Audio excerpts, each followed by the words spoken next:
Bonjour, bonsoir, bonne nuit, c'est Altiste Brook, on se retrouve pour un tout nouvel épisode des Concerts de Brook, le podcast où tout simplement on parle de musique et de manga. Alors on parle pas forcément de manga de musique, mais du thème musical dans les mangas. On peut donc totalement parler d'un manga de musique comme Your Lie in April, comme on peut parler d'un personnage comme Brook ou bien Killer Bee. Et bien ça va, ça tombe bien parce qu'aujourd'hui nous allons parler, alors pas de Brook, mais de quelque chose qui est en lien avec Brook. Effectivement, nous allons parler de pirates musiciens. Alors c'est là où tu me dis de quoi tu vas parler exactement. Bref, c'est l'épisode que j'attendais parce que c'est un des épisodes que j'ai écrit que je voulais le plus tourner, enfin enregistrer. Quand on parle de pirates et de musique, généralement on peut facilement les associer parce que on associe les pirates à des fêtards. Mais à quoi est-ce qu'on associe également les pirates? Bah à leur orgueil ou à leur égoïsme. Donc oui, on parle de One Piece, etc.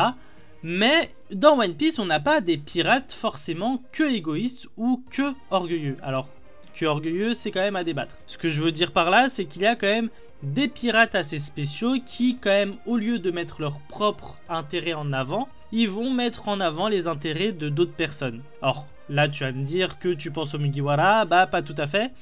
Mais il y a bien un membre de l'équipage qui a connu un autre équipage qui était dans la même vibe. Effectivement, tu l'auras bien compris qu'on va parler de l'équipage du Rumbar. L'équipage dans lequel Brook faisait partie il y a plus de 50 ans. Et dont il vient de West Blue. Bref. Alors pourquoi c'est des pirates assez spéciaux? Bah parce que déjà ce sont tous des musiciens. Il n'y en a pas un seul qui ne fait pas de la musique ou du moins ne chante pas. Et d'ailleurs c'est par eux qu'on connaît et qu'on apprend l'existence de Binks no Sake, ou le bon rhum de Bix pour ceux qui ont vu la VF. En gros ce sont de gros musiciens. Et ils ont un slogan assez particulier que j'aime bien analyser. Leur slogan c'est tout simplement cette phrase: nous sommes les pirates du Rumbar. Notre musique fait sourire même les pleurnichards. Alors qu'est-ce que ça veut dire et quel rapport avec la piraterie? Ça ne reste que mon interprétation. Avec ce slogan-là, ils sont convaincus que c'est grâce à leur musique qu'ils les rendront heureux, qui rendront les gens heureux, du moins. Clairement, ici, on voit l'orgueil des pirates où il y a un côté très « je suis sûr de moi, je sais que ce que je vais faire, bah ça va marcher ». Bon, on n'est pas sur de la tuerie de masse ou sur du pillage, mais ça reste quand même très orgueilleux de se dire « bah ouais, je sais tellement bien chanter et tellement bien faire de la musique que personne ne peut faire autant sourire les gens que moi ». Donc là-dessus, on a le côté orgueilleux d'un pirate, donc c'est cool.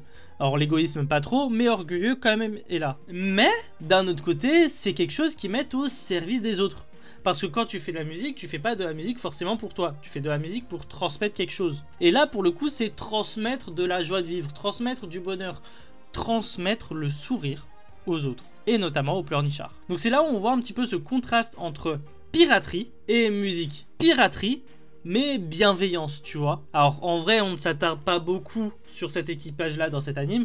En même temps, c'était un équipage qu'on a traité dans le flashback tout simplement magnifique de Brook. Mais c'est pas un équipage qui nous aura marqué. Moi oui, parce que c'est l'équipage premier et principal de Brook et que c'est mon personnage préféré et qui sont musiciens, donc oui, ils m'ont marqué.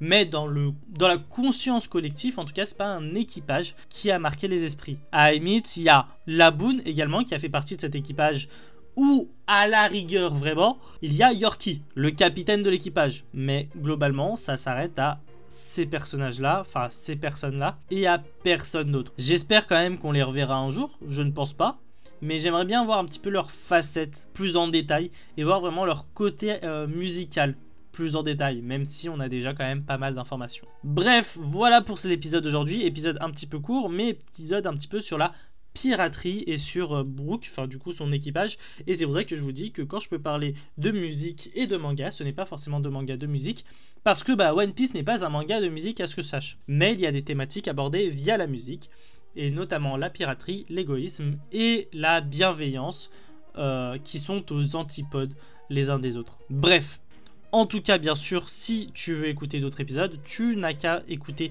la playlist disponible des concerts de Brook. Tu as également mes autres podcasts. Tout est disponible en tapant Altiste Brook sur Spotify ou tout en tapant Altiste Podcast sur YouTube. Dans tous les cas, il y a tous les liens en bio, donc n'hésite pas à checker. Nous, en tout cas, on se retrouve très bientôt pour un prochain épisode des concerts de Brook. Bref, à plus les brookistes.